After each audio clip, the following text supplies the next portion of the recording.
ମୁଁ ସ୍ମିତା ଆପଣ ସମସ୍ତଙ୍କୁ ସ୍ୱାଗତ କରୁଛି ଲର୍ନ ଇନ୍ ପାଇପଲାଇନ୍ ଚ୍ୟାନେଲକୁ। ଏହି ଚ୍ୟାନେଲରେ ଆମେ ପାଞ୍ଚ ଧାଡ଼ିରେ ମହାପୁରୁଷଙ୍କ ଜୀବନୀ ବିଷୟରେ ଜାଣନ୍ତି। ଯେତେବେଳେ ପାଞ୍ଚ ଧାଡ଼ିରେ ଜାଣନ୍ତି ଅଧିକା ଜାଣିବାକୁ ଇଚ୍ଛା ହୁଏ। ଯଦି ଅଧିକା ଜାଣିବାକୁ ଇଚ୍ଛା ଅଛି କମେଣ୍ଟରେ ଜଣେଇବେ। ଆମେ କ'ଣ କରିବା ନା 10 ଧାଡ଼ି 15 ଧାଡ଼ି ବା ଲମ୍ବା ଏସେ ମହାପୁରୁଷଙ୍କ ବିଷୟରେ ନେଇକି ଆସିବା।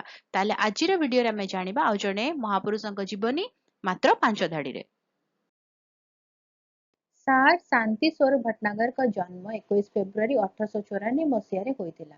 ସେ ଜଣେ ପ୍ରସିଦ୍ଧ ଭାରତୀୟ ବୈଜ୍ଞାନିକ ଏବଂ ଶିଳ୍ପ ଗବେଷଣା ପରିଷଦର ପ୍ରଥମ ନିର୍ଦ୍ଦେଶକ ଜେନେରାଲ ଥିଲେ। ସେ ଭାରତରେ ଗବେଷଣା ପ୍ରୟୋଗଶାଳାର ଜନକ ଭାବରେ ଜଣାଶୁଣା। ସେ ଅନେକ ଜାତୀୟ ଗବେଷଣା ପ୍ରତିଷ୍ଠାନରେ ସାହାଯ୍ୟ କରିଥିଲେ। ଭାରତର ସର୍ବୋଚ୍ଚ ବିଜ୍ଞାନ ପୁରସ୍କାର ଶାନ୍ତି ସ୍ୱରୂପ ଭଟ୍ଟନାଗର ପୁରସ୍କାର ତାଙ୍କ ସମ୍ମାନାର୍ଥେ ନାମିତ ହୋଇଛି। ତାଙ୍କର ମୃତ୍ୟୁ 1 ଜାନୁଆରୀ 1955ରେ ହୋଇଥିଲା। ରହୁଛି, ଦେଖା ହବା ଆଗାମୀ ଭିଡ଼ିଓରେ। ନମସ୍କାର।